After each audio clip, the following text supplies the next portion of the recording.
Lines media Tamil உறவுகளுக்கு வணக்கம். நான் உங்கள் சின்னையா சுட்டியான். இன்றைய அரசியல் களம் நிகழ்ச்சியில் பாமக கடந்து வந்த பாதை, இந்த காலகட்டத்தில் பாமகவின் நிலை குறித்தும் 2026 தேர்தலில் பாமக எடுக்க போகும் முடிவுகளை குறித்தும் இந்த வீடியோவில் பார்ப்போம்.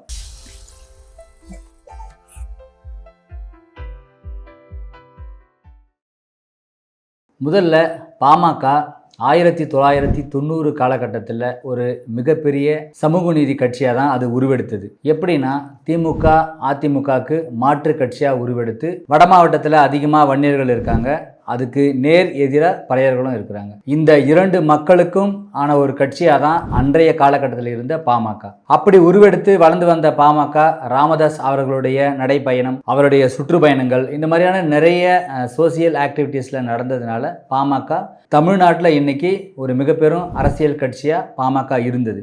ஆனால் இன்றைய காலகட்டத்தில் பாமக தனக்கு இருந்த சின்னத்தையும் இழந்து மாநில கட்சி என்ற அந்தஸ்தையும் இழந்து நிற்கிறதுக்கு காரணம் என்ன? பாமக மக்கள்கிட்டையும் அரசியல் கட்சி தலைவர்கள்கிட்டையும் அந்த கட்சி நிர்வாகிகளுக்கும் எந்த விதமான ஒரு மாற்றத்தை ஏற்படுத்தியிருக்கின்றது உங்களுக்கே தெரியும். குறிப்பா இந்த வருடம், அதாவது இந்த காலகட்டத்தில் பார்த்தீங்கன்னா, இது ஒரு வாரிசுகளுக்கான ஒரு அரசியல் களமாக தான் இப்போதைக்கு நகர்ந்து வந்துட்டு இருக்கு. நம்முடைய தமிழகத்திலையும் இந்த மாதிரியான அரசியல் நிகழ்ந்திருக்குது. குறிப்பா பார்த்தீங்கன்னா, வைகோ அவருடைய மகன் துரை வைகோ, முதல்வர் மு.க. ஸ்டாலின் மற்றும் அவருடைய மகன் உதயநிதி ஸ்டாலின், அதற்கப்புறம் பாமகவில் அன்புமணி ராமதாஸ், அவருடைய தந்தை ராமதாஸ், இந்த மாதிரியான வாரிசு அரசியலுக்கு இங்கே பஞ்சமே கிடையாது. இதே திமுகவில் அமைச்சர்கள்லேருந்து ஒன்றிய செயலாளர் வரைக்கும் இந்த வாரிசு அரசியல்ன்றது இருக்க தான் செய்யுது.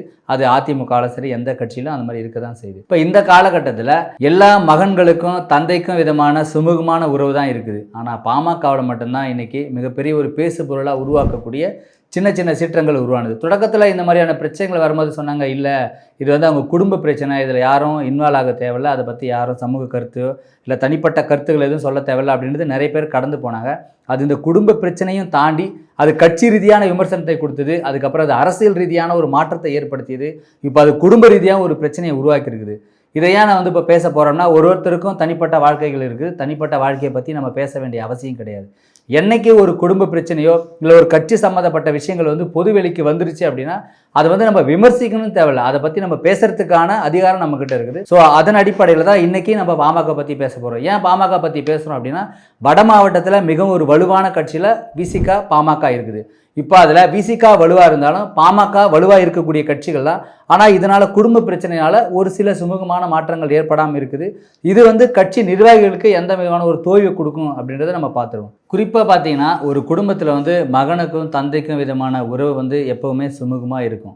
ஏன் இந்த பிரச்சனை எங்கே உருவாகுது, எதனால் பிரச்சனை உருவாகுது அப்படின்றது குடும்பத்தில் இருக்கக்கூடிய நண்பர்களுக்கும் குடும்பத்தில் இருக்கக்கூடிய உறுப்பினர்களுக்கும் மட்டும்தான் தெரியும். இது முதல்ல எங்கே ஆரம்பிச்சிச்சுன்னா, பாண்டிச்சேரியில் நடந்த பொதுக்கூட்டத்தில் தான் ஒரு பிரச்சனை நடந்தது. ஐயா ஒரு வார்த்தையை சொல்லுவார், அதற்கு சபை நாகரிகம் தெரியாமல் அவர் அந்த மைக்கெல்லாம் தூக்கி போட்டு இந்த மாதிரி அடித்ததுனால அவர் கொஞ்சம் கோபம் அடைஞ்சிருப்பார். அப்போ ஐயாவே சொல்லியிருப்பார், இந்த மாதிரி சபை நாகரிகம் தெரியாமல் இந்த மாதிரிலாம் பண்ணுறாப்புல, இது ஒரு கட்சி தலைவருக்கு அழகில்லை அப்படின்றத அதுக்கு அடுத்து வந்த ப்ரெஸ் மீட்டில் அவர் வெளிப்படையாக சொன்னார். இதற்கு அவருடைய மகன் தரப்புலேருந்து அதுக்கு பதில் சொன்னாங்க. இது மாதிரி மாற்றி மாற்றி கருத்துக்கள் சொல்லிட்டு இருந்தாங்க. ஆனால் இது அந்த தொண்டர்களுக்கு மிகப்பெரிய ஒரு தோய்வை கொடுத்துச்சு. என்னடா நம்ம அப்பா பக்கம் போகிறதா இல்லை மகன் பக்கம் போகிறதா? அப்பாவுக்கு அப்புறம் கட்சி எப்படியும் மகன்கிட்ட தான் ஒப்படைக்க போகிறாங்க, எல்லாருக்கும் தெரியும். அதனால் அப்பா பக்கம் போகலனாலும் பரவாயில்ல, நம்ம அமைதியாகவே இருந்துடலாம் அப்படின்னு நிறைய பேர் இருந்தாங்க. ஆனால் இந்த போக்கு மறையும், கொஞ்ச நாள் ஆக ஆக அதுவே தோய்வு அடைஞ்சிரும்னு பார்த்தாங்க. ஆனால் அதற்கான சாத்தியக்கூறுகள் எதுவுமே நடக்கலை. இந்த பிரச்சனை என்னன்னா, புள்ளி வச்சு ஆரம்பிச்சு இன்னைக்கு கமா போட்டு மிகப்பெரிய பிரச்சனையாக உருவாயிடுச்சு. இப்போ இதில் முக்கியமான ட்விஸ்ட் என்ன அப்படின்னா, சரிப்பா அப்பாவுக்கும் பையனுக்கு உள்ள பிரச்சனை நடக்குது. அதுக்கப்புறம் எம்எல்ஏ அருள் அவருடைய விவகாரம் மற்றும் ஜி.கே. மணியோட விவகாரம், இவங்க ரெண்டு பேரும் சமாதானப்படுத்தி பேச முடியாமல் போய் ஜி.கே. மணி மேலே தான் இவங்க ரெண்டு பேரும் பிரிவுக்கான காரணம் நீங்கள் தான் அப்படின்னு சொல்லி அவர் மேலே குற்றம் சாட்டினாங்க. அவர் அதுக்கப்புறம் உடல்நிலை காரணமாக அவர் மருத்துவமனையில் அனுமதிக்கப்பட்டார். அதே மாதிரி அருளும் போனார். அருள் அனுமதிக்கப்பட்டிருக்கும் போது அன்புமணி ராமதாஸ் ஒரு கூட்டத்தில் பேசும்போது அருளை டீகோட் பண்ணி பேசும்போது பின்னாடிலாம் சிரிப்பாங்க. அப்போ அருள் சொல்லியிருப்பாரு, நான் இந்த கட்சிக்காக பல முறை நான் ஜெயிலுக்கு போய் வந்திருக்கிறேன், நிறைய போராட்டங்கள் நடத்தியிருக்கேன், சமூக நீதி சார்ந்து இந்த கருத்துக்களை தெரிவிச்சிருக்கேன், இளைஞர்களுக்கான நிறைய வழிகாட்டுதலை பண்ணியிருக்கிறேன். ஆனால் என்னை பற்றி ஒரு மேடையில் பேசும்போது அது உங்களுக்காக தான் நான் செஞ்சுருக்கிறேன், கட்சி தொண்டர்களுக்காக தான் நான் செஞ்சுருக்கிறேன். ஆனால் என்னை பற்றி பேசும்போது அந்த மேடைக்கு கீழே இருக்கிறவங்க எல்லாரும் கைத்தட்டி சிரிச்சுது, எனக்கு மன வேதனையை கொடுக்குது அப்படின்னு சொல்லிட்டு அருள் தன்னுடைய ஆதங்கத்தை பதிவு செஞ்சுருந்தார். அதே மாதிரி தான் ஜிகே மணியும் தன்னுடைய ஆதங்கத்தை பதிவு செஞ்சுருந்தார். இந்த மாதிரியான பிரச்சனைகள் நீடித்துட்டே இருக்கிற இந்த நிலையில தான் ஜிகே மணி அவர்கள் என்ன பண்ணுறாங்க, மருத்துவர் ஐயாவையும் சின்ன ஐயாவையும் நம்ம எப்படியாவது சேர்த்து வச்சணும் அப்படின்னு நிறைய முயற்சிகள் செஞ்சாங்க. அது நிறைய முயற்சிகள் வந்து தோல்வி அடைஞ்சு தான் போச்சு. இப்போ இதில் என்ன பெரிய பிரச்சனை அப்படின்னு சொன்னால், இதற்கப்புறம் வந்து இந்த முயற்சியை வந்து தன்னுடைய தாயார் சரஸ்வதி அவங்க எடுக்கிறாங்க. பையனுடைய 34வது திருமண நாள் நடக்குது, நம்ம வந்து சென்னைக்கு போயிட்டு பையன் நம்ம நேராக வாழ்த்திட்டு வரலாம் அப்படின்னு சொல்லி ராமதாஸ் ஐயாவை கூட்டிட்டு நேராக போகலாம் வீட்டுக்கு அப்படின்னு இவங்க முயற்சிகள் செய்கிறாங்க. இதை வந்து தன்னுடைய மகன்கிட்டையும் அவங்க அறிவிச்சிருக்காங்க. உடனே மருத்துவர் வந்து இல்லை எனக்கு இதெல்லாம் விருப்பம் கிடையாது, நான் வரமாட்டேன் அப்படின்றத திட்டு சொல்லிடுறாரு போல். அதுக்கப்புறம் இல்லை நீங்கள் இந்த மாதிரி முடிவெடுக்கல, நீங்கள் பையன் மேலே நீங்கள் வந்து எதுவும் ஒழுங்கு நடவடிக்கை எடுக்கக்கூடாது, கட்சி ரீதியாக அவர் நீங்கள் எதுவும் பண்ணக்கூடாது, அப்புறம் பண்ணிங்கன்னா அப்புறம் எனக்கு தேவையில்லாத ஒரு முடிவெடுக்க வேண்டியது வரும் அப்படின்னு சொன்னதுக்கப்புறம் ஒரு பேசி சரி ஓகே அப்படின்னு ஒத்துக்குன்னு ஐயாவும் 2 பேரும் சென்னைக்கு போகிறதா முடிவு பண்ணுறாங்க.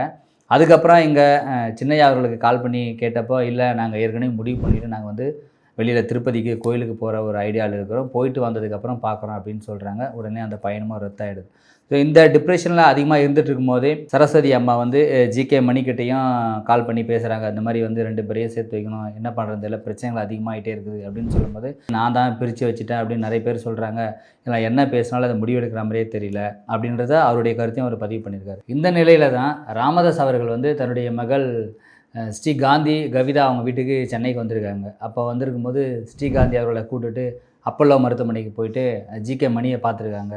இப்போ ஜிகே மணியை பார்க்கும்போது ஐயா நீங்கள் 2 பேரும் ஒன்றா இருக்கணும், என்னால் நிறைய இந்த மாதிரி பிரச்சனை வந்துச்சுன்னு சொல்கிறாங்க, நீங்கள் 2 பேரும் சண்டை போட்டு இப்படி பிரிஞ்சு இருக்கிறதுனால கட்சிக்குள்ளே மிகப்பெரிய ஒரு தோய்வு அடைஞ்சிருக்குது, கட்சி நிர்வாகிகள் வந்து யார் பக்கம் போகிறதுன்னு தெரியாத குழப்பத்தில் இருக்காங்க, இந்த மாதிரி நீங்கள் வந்து ஒன்றா சேரணும் அப்படின்னு சொல்கிறாங்க. அதுக்கு ஐயா என்ன சொல்கிறாரு, இல்லைப்பா என்னை பற்றி இவ்வளோ பெரிய பிரச்சனை வெளியே வந்துருச்சு, என்னை பற்றி நிறைய இந்த மாதிரி அவதூறு பரப்பிட்டாரு, இது மட்டும் இல்லாமல் என்னை வந்து டாக்டர் ஐயா அப்படின்னு சொல்லிட்டு இருந்தவங்க எல்லாரும் வந்து இன்றைக்கி என்னுடைய பெயர் சொல்லி கூப்பிட்ற அளவுக்கு அவங்க வளர்ந்துட்டாங்க, அவங்கள வளர்த்து விட்டதுக்கு அவர் தானே காரணம், அவங்க இந்த மாதிரி சொல்லும் போது அதை கண்டிச்சிருக்கலாம் இல்லையா, அதனால் இது வந்து எல்லை மீறி போயிடுச்சு, எனக்கும் அதுக்கும் எந்த உடன்பாடும் இல்லை அப்படின்னு சொல்லிட்டு ஐயாவும் கடந்து போயிடுறாங்க. சமீபத்தில் தான் ராமதாஸ் ஐயா அவர்கள் வந்து தன்னுடைய முதல் மனைவி சரஸ்வதி அவர்களுடைய 60வது திருமண நாளை கொண்டாடி முடிச்சிருந்தாங்க.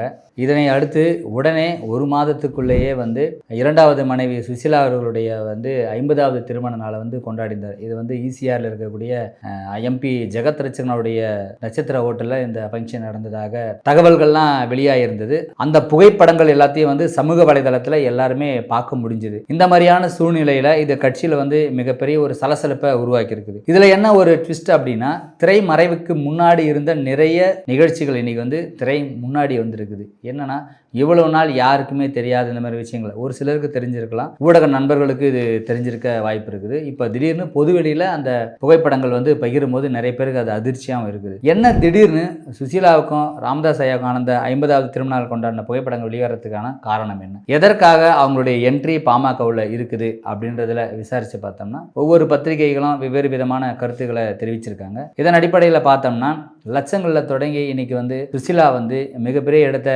எட்டியிருக்காங்க. கட்சி நிர்வாகிகள் வந்து நிறைய பேர் வந்து அவர்களுக்கு நிறைய தொடர்பில் இருக்காங்க, அவங்களுக்கு நிறைய பேர் அவங்க பணமும் கொடுத்துருக்காங்க. இந்த மாதிரி பின்னாடி ஏதாவது ஒரு பிரச்சனைகள் வந்துருச்சு அப்படின்னு சொன்னோம்னா இந்த கட்சி நிர்வாகிகள் எல்லாரும் வந்து சுசிலா அவங்களுக்கு பின்னாடி தான் நிற்பாங்க அப்படின்னு இங்கே பேசப்படுது. இது அன்புமணி ராமதாஸுக்கு என்ன பிரச்சனை, அவங்க வந்து தனியாக கட்சி பார்த்துக்கிறாங்க, கட்சி சம்மந்தப்பட்ட ஒரு சில நபர்கள் மட்டும் தானே தொடர்பில் இருக்காங்க, இதில் அவருக்கு என்ன பிரச்சனை அப்படின்னா அதுதான் எங்கள் ட்விஸ்ட். என்ன அப்படின்னா அவங்க வந்து ஒன்றிய செயலாளர் வந்து எம்எல்ஏ சீட்டை கொடுக்குற வரைக்கும் எல்லாருடைய பிரச்சனை அவங்க இன்வால்வ் ஆகுறாங்க. யாருக்கு சீட்டு கொடுக்கணும், யாருக்கு என்ன பண்ணணும், எந்த மாவட்டத்தில் யாருக்கு போஸ்டிங் போடணும் அப்படின்ற இடம் வரைக்கும் அவங்க இன்வால்வ் ஆகுறாங்க. இதனால தான் அன்புமணி அவர்களுக்கும் ஒரு சின்ன சலசலப்பு ஏற்பட்டிருது. இந்த 2 முரண்பாடுகளால் அவரால் சமாளிக்க முடியுமா அப்படின்றதா எங்க மிகப்பெரிய கேள்விக்குறியா இருக்குது. ஆனால் இதில் முக்கியமாக பார்த்தோம்னா அன்புமணி ராமதாஸ் அவருடைய நடைப்பயணம் வந்து அவருடைய மாவட்டந்தோறும் பிரச்சாரங்கள் வந்து நடந்து கொண்டே இருக்குது. அதனுடைய நோக்கம் என்னென்னா அவர் இப்போவே வந்து திமுகவை எதிர்க்க ஆரம்பிச்சிட்டார். அவர் போகிற எல்லா மாவட்டத்துங்களுக்கும் வந்து திமுகவை எதிர்த்து தான் அவர் அதிகத்தனையான விமர்சனங்களை செஞ்சுட்டு வந்திருக்காரு. ஆட்சி மாற்றம் வேணும் அப்படின்றத அவர் தெளிவாக சொல்லியிருக்கிறாரு. அவருடைய தந்தை ராமதாஸ் அவர்கள் எந்த விதமான முடிவு எடுப்பார் அப்படின்றது தான் மிகப்பெரிய கேள்விக்குறியாக இருக்குது. அவர் எடுக்கக்கூடிய அந்த முடிவு வந்து தன்னுடைய 2வது மனைவி சுசிலா அவருடைய டிபெண்ட் பண்ணி தான் இருக்கும் அப்படின்றது அரசியல் வட்டாரத்தில் மிகப்பெரிய பேசுபொருளாக இருக்குது. நிறைவாக இந்த மாதிரியான நிறைய போக்குகள்லாம் வந்து பாமக கட்சியில் இருக்கணுமா, இல்லை இது சீக்கிரமாக கலைந்தெறியணுமா, இல்லை நிர்வாகிகளுக்குள்ளே நல்ல ஒரு சுமூகமான முடிவு ஏற்படுமா, இல்லை எந்த விதமான ஒரு மாற்றத்தை ஏற்படுத்தும், மக்கள்கிட்ட எந்த விதமான ஒரு மாற்றத்தை ஏற்படுத்தும் அப்படின்றத நம்ம பொறுத்திருந்து தான் பார்க்கணும். நன்றி, வணக்கம்.